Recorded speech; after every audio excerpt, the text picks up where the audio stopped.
saki ya fi jini da jiki. Duk sanadi kuma ba shi fita.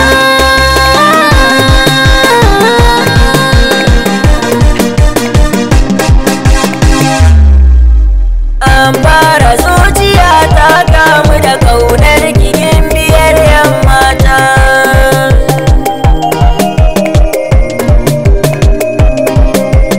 An fara zuciya ta kamu da ƙaunar ka sahibi dan gata.